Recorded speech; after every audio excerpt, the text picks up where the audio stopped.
High friends welcome back to my channel cooking corner. आमी भुना खिचुड़ी रान्ना करे देखाচ্ছি। आमी देखो 500 ग्राम गोविंदभोग चाल निয়েছি, তারপরে ডাল নিয়েছি 250 গ্রাম মুগ ডাল। আমি মুগ ডালটাকে ভালো করে ভেজে নিয়েছি, তারপরে চালটাকে ভালো করে ঝরিয়ে নিয়েছি, জল ঝরিয়ে নিয়েছি। তারপরে একটু আদা বেটে নিয়েছি। তারপরে আমি ভালো করে মুগ ডাল আর চালটাকে ভালো করে মেখে নেব। দেখো আমি ঢেলে নিচ্ছি পাত্রে দুটোকে একসাথে।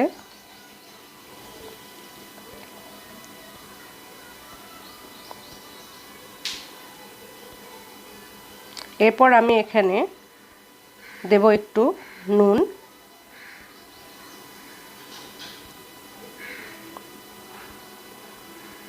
তারপর দেব স্বাদ মতন নুন দিতে হবে। তারপরে দেব একটু হলুদ যাতে কালারটা ভালো হয়।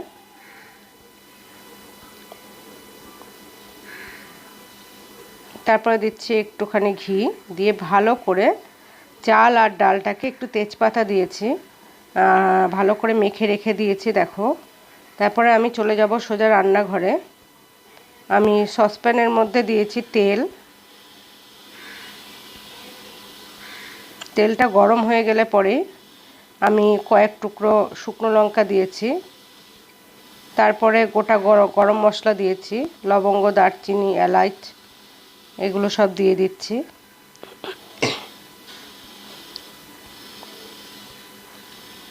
এরপরে দেব আমি আদা বাটাটা দিয়ে দেবো। এগুলো একটু ভালো করে ভেজে নিই। তারপরে আমি জিরে ফোড়ন দিয়ে দিচ্ছি, গোটা জিরে।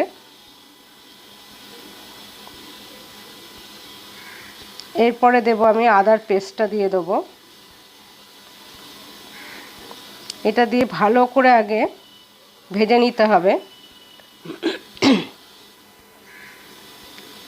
যখন বেশ ভালো ভাজা হয়ে যাবে তারপর আমি চাল আর ডাল যে মেশানো আছে মানে মেখে রেখে দিয়েছি ওটাকে আমি ভালো করে কষিয়ে নেব। আমি 500 গ্রাম চাল দিয়েছি আর 250 গ্রাম মুগ ডাল দিয়েছি, মানে 750। আমাকে দিতে হবে, আমাকে 1.5 লিটারের মতন জল দিতে হবে। আমি একদম দমে দেব, দমে দিয়ে আমি ভুনা খিচুড়ি রান্না করব। এটাকে ভালো করে ভেজে নিচ্ছি, দেখুন মিশিয়ে নিচ্ছি। যেটুকু মশলা দিয়েছি মশলার সাথেই ভালো করে মিশিয়ে নিচ্ছি।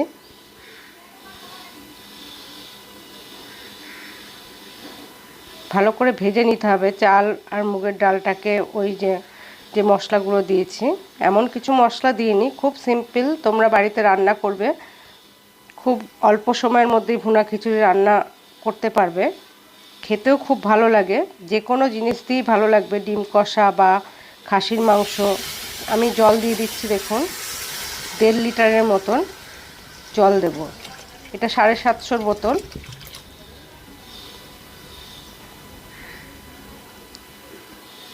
আমি আরও 1 বোতল দিয়ে দিলাম। এরপরে আমি ভালো করে মিশিয়ে নিচ্ছি।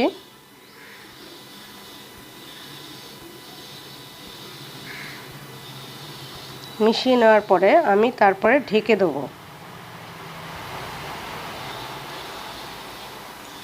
আমি প্রায় 10 মিনিটের মতন ঢেকে রেখে দেবো। 10 মিনিট ঢাকার পরে আমি একবার দেখব যে ফুটে উঠেছে। আমি তারপরে কাঁচা লঙ্কা দিয়ে দিয়েছি। কাঁচা লঙ্কাটা দেওয়ার পরে আমি আবারও ঢেকে দেবো।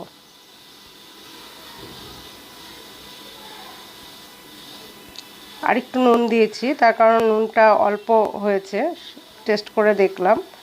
আমি এবার যে ঢাকনা দিয়ে ঢেকে রাখবো, পুরো আমি একদম দমে দিয়ে রাখবো।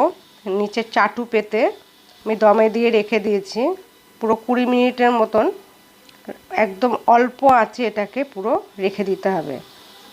ঢাকনাটা খুললে পরেই দেখতে পারবে যে খুব সুন্দর হয়েছে। যদি ভালো লাগে রেসিপিটা তাহলে লাইক, কমেন্ট, শেয়ার এবং